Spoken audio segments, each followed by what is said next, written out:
still ain't budged, huh? No, sir, Pa. She just sits there rocking and singing about home. I thought putting up the cabin would get her over them homesick blues. Made 'em worse. Just look at her. I'm lonesome and blue and miserable too. Just one. She looks sadder than a hog in a dried-up mud hole. Maybe help's on the way. What you mean? Lester Flatt and Earl Scruggs is supposed to be coming to town. Well, let's tell Granny. Well, that'll cheer her right up. No, wait, I gotta hear from him first. It ain't just for certain he's coming. I sure hope they do. Well, she's even got my critters all gloomed up. Can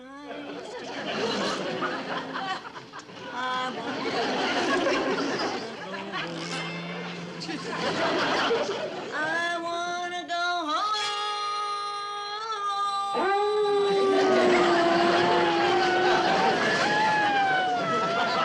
Yeah, they's taking it pretty near as hard as Jethro. Where's he? He's in the kitchen trying to womp up some victuals. 2 days without Granny's cooking has got that poor boy climbing the walls. No more to roam, where friends is so dear, and the air is so clear. Don't wanna stay here. I wanna go home. Gonna have all my critters a-bawling. Dogged if I ain't about ready to cut loose and blubber myself. I sure hope Lester and Earl get to town.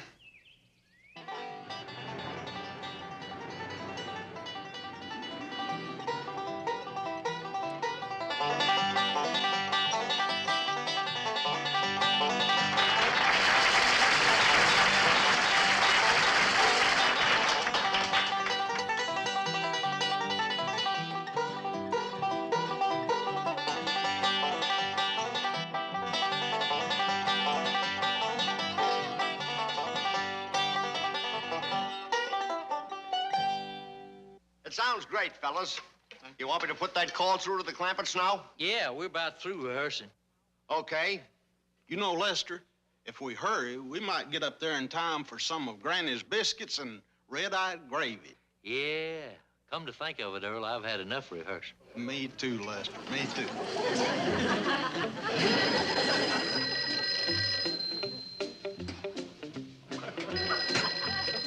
Hello? Hello? Is this the Clampett residence? Yes, it is. I'm calling for Lester Flatt and Earl Scruggs. Well, I'm sorry, they ain't here.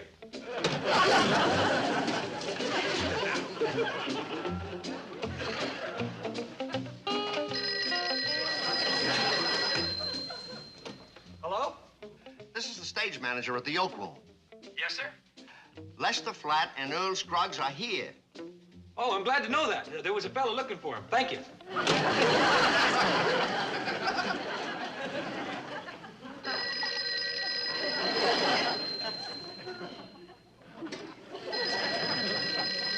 Hello? Are you the only one there?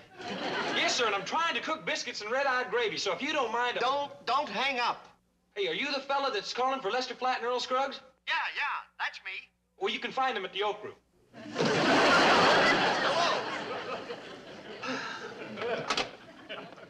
I'm sorry, fellas. I keep calling the Clampetts and some goof keeps answering. Jethro. He must be the cook. Jethro? Well, he said he was making biscuits and red-eye gravy. Come to think of it, Earl, I could use some more rehearsal. Me too, Lester, me too.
fixing to shoot at?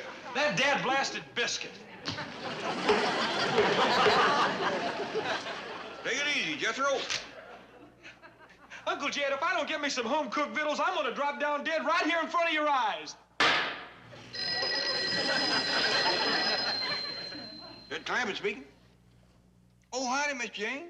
Ask her, can she cook? I heard that. Tell Jethro I can cook it. I'll be right over and prove it. Well, yeah, maybe it would be best if you just come on over. Hot dog! Hey, Miss Jane, this is Jethro. Please, hurry, quick. I need you desperate. Bye. He needs me. At last, the dear boy realizes we were meant for one another.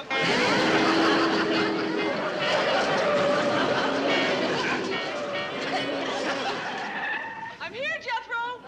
Oh, Miss Jane, I've never been so glad to see anybody in my whole life. Jethro, you impetuous Romeo, put me down. This is all so sudden. No, it ain't. I couldn't sleep last night for thinking about it. Are you serious? Sure am. I ain't hardly ate in 2 days.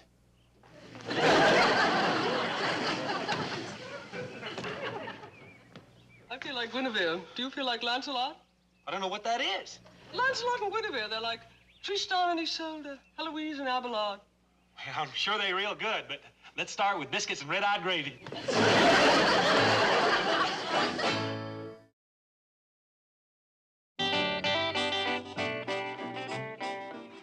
Oh, Ellie Mae, you best get all your critters out of harm's way. We're gonna light a powder keg under Granny. Yes, sir. Mr. Clampett, if this is going to upset Granny so drastically, I'll let Ellie Mae show me how to make biscuits and red-eye gravy. Oh, no. You see, I was kind of counting on this to help snap Granny out of her blue miseries. We have a double goal.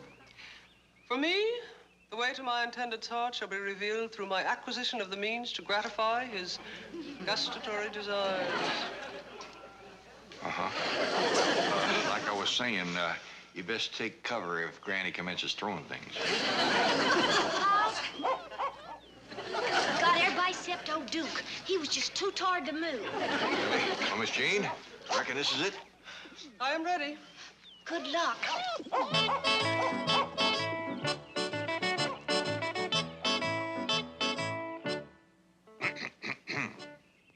Granny?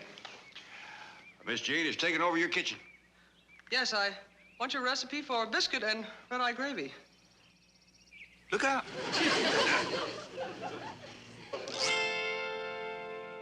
I'm lonesome and blue.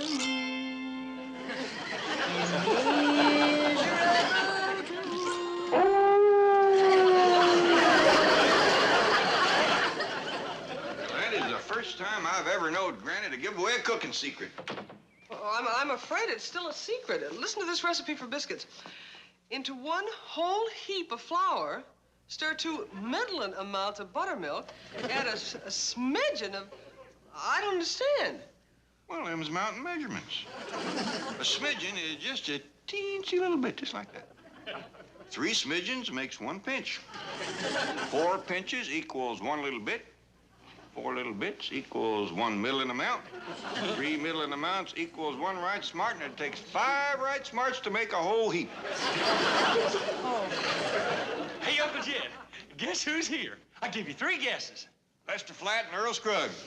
Well, how'd you get it so quick? Oh, I kind of got the hint from them 2 fellas standing behind you. How are you, boys? Good to see you, Jed. Just dandy. How are you? Oh, twixt grass and hay. Boys, you met Miss Hathaway? Oh, sure have. Good to see you again, ma'am. Howdy, Miss Hathaway. How do you do? Miss Jane, if you ain't never heard Lester and Earl, you got a real treat coming. Mr. Clampett, I am a dedicated aficionado of these plectrum Paganinis. An amazing recorded repertoire, which I am fortunate enough to possess, is a veritable musical encyclopedia of our ethnic heritage. I never cease to marvel at the coruscating polyphonic textures produced by their artistry and virtuosity. Like I say, if you ain't never heard them, you got a real treat coming. Yes. Well, if you gentlemen will excuse me, I must get to my biscuit making. Hey, let me watch. Mine come out a little crisp. Say, Jed, what happened to Granny? Hope she ain't sick. Just homesick, Earl, but your music is just the medicine she needs. Lead us to her, then. We'll do our plectrum picking best. Are we? Granny, my critters and me got together a band to play you some cheerful music. I don't want to hear no cheerful music played by no critters. Oh, come on now, Granny. Look how anxious they is.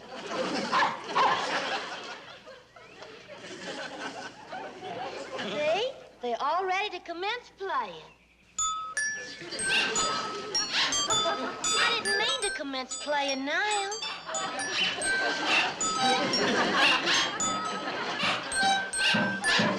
They can do better than that if I get them started together. Granny, but you didn't hear Cousin Bessie play the banjo yet. Well, she's the best one. I ain't listening to no ape play no banjo.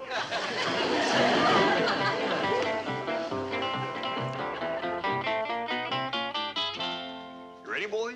Let me get my fingers warmed up just a little.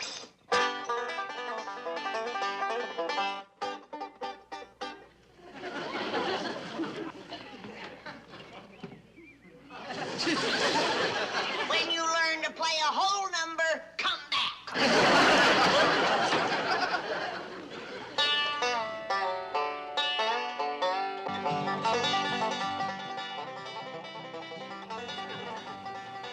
Critter musicians.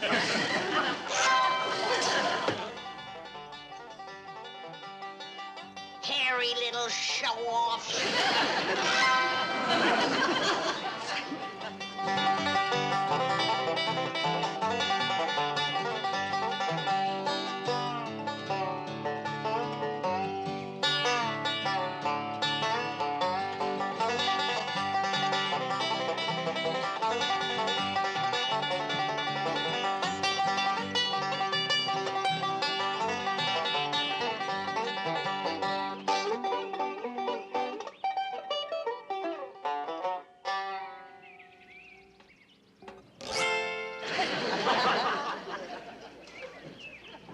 Granny, wouldn't you like to see who was making that music? I've seen him, especially that little goomer with the banjo. Wait, boys. Granny didn't mean that. She ain't herself. Why don't you try Little Girl in Tennessee? That's one of her favorites. Are you game, Dr. Flatt? Lead off, Dr. Scruggs. Oh, the little girl of mine, Tennessee. I know she's waiting there for me. Now, don't tell me that. Lester Flatt and Earl Scruggs. Hello, Granny. Howdy, Granny. Well, come in, but don't quit playing and singing.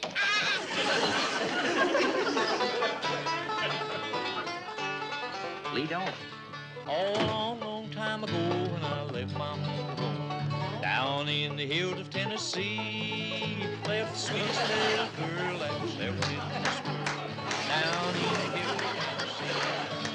Oh, the little girl of mine in Tennessee, I know she's waiting there for me. Someday I'll sit down in that country town with that little girl of mine in Tennessee.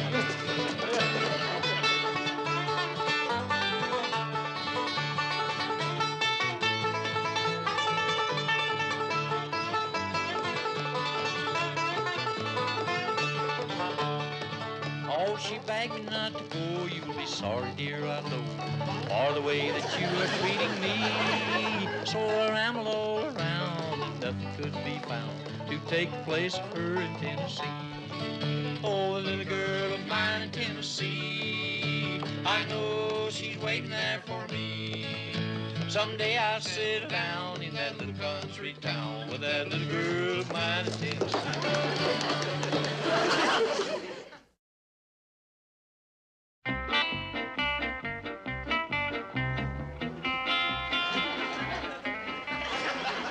Please, Miss Jane, hurry with my biscuits and red-eyed gravy.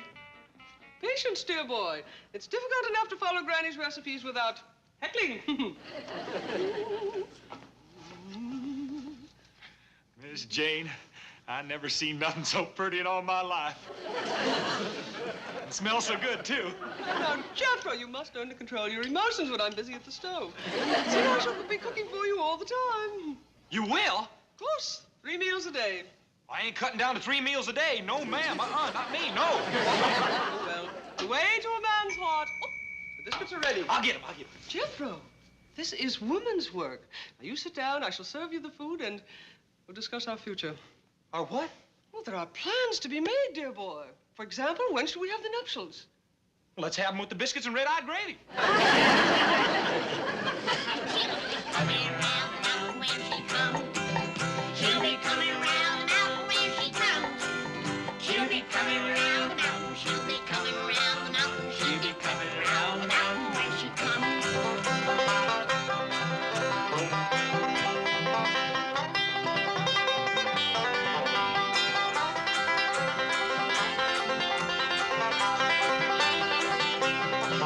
We'll be having red-eyed gravy when she comes. Lord. We'll be having red-eyed gravy when she comes. Yes, ma'am. We'll be having red-eyed gravy. We'll be having red-eyed gravy. We'll be having red-eyed gravy when she comes.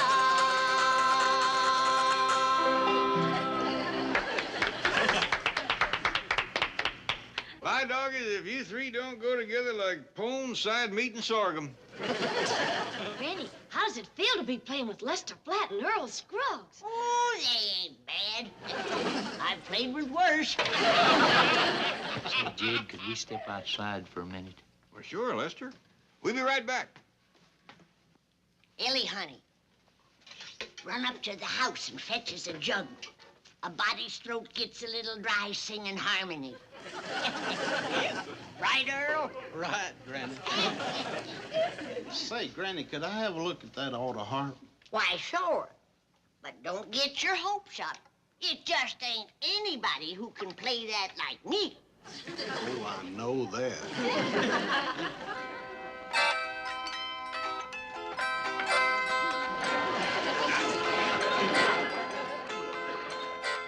Hairy little show. You know something? This looks like the auto harp the Carter family used to have. That's where it come from. The Carter family give it to the Pickard family. The Pickard family give it to Cousin Pearl. Cousin Pearl gave it to Jethro, and Jethro gave it to me. Can Jethro play it? Tried for 5 years, never could learn how. 5 years? First 4.5, he thought he was supposed to blow into it. Well, what do you think, Jed? I got to admit, I never seen Granny happier than when she was singing and playing with you and Earl. Well, that'd be a real favor to us, and I think the folks would enjoy seeing her sitting up there on the stage in her rocking chair, playing her auto harp and singing, and we could give her a solo with a spotlight on her. Lester, I reckon that'd be just about the high spot of her life. Well, let's ask her then. Well, we got one problem, name of Jethro. Now, if Granny goes off traveling with you and Earl, that boy's gonna hungry up and skinny to death. Well, ain't Miss Hathaway cooking for him? Forgot about that. Hey, things might work out just fine. Oh, I'm a failure. I'm a failure. My biscuits are terrible. Please don't cry, Miss Jane. Your biscuits are better than mine. Leastwise, they softer.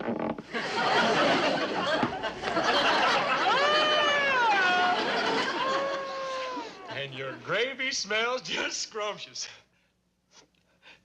The gravy's good? Well, I bet you it would be if I could get it out of the bowl. It sure did set up fast.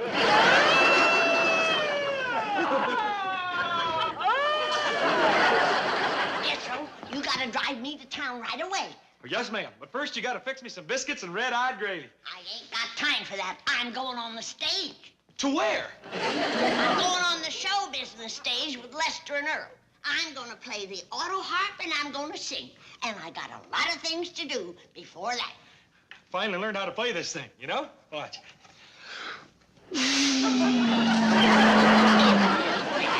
Now go fetch the truck.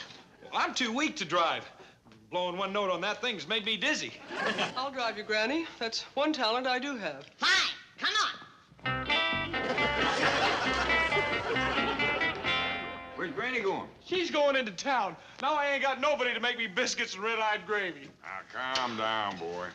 Jethro, you happen to be looking at one of the finest biscuit bakers in the state of Tennessee. You? No, Earl here. What's the matter with these?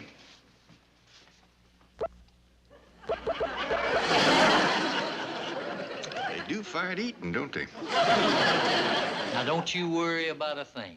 Earl's specialty is biscuits, and mine is red-eye gravy.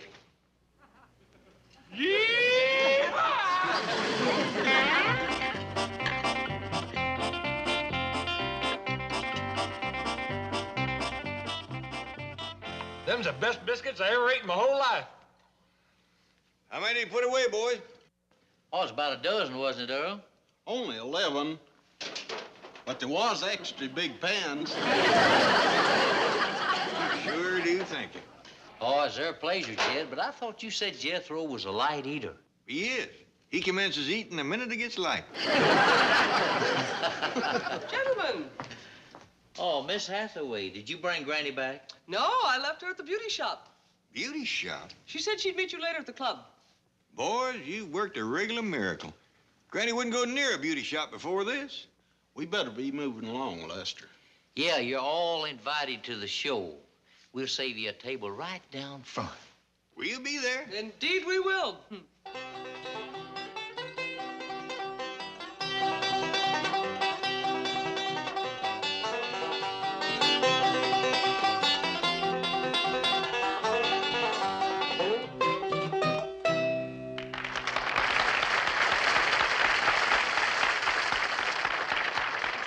Oh, thank you, Fred. Ladies and gentlemen, we've been a little bit worried about our special surprise guest, but Fred tells me that she's here and she's ready. Earl, tell the folks a little bit about her. Well, folks, she's a little granny woman from way back yonder in the hills. And she plays an auto harp pretty near as old as she is. Yeah, and she's going to do authentic folk songs just like they've been done for hundreds of years. Now, here she is. Her first time in front of an audience, Little Granny.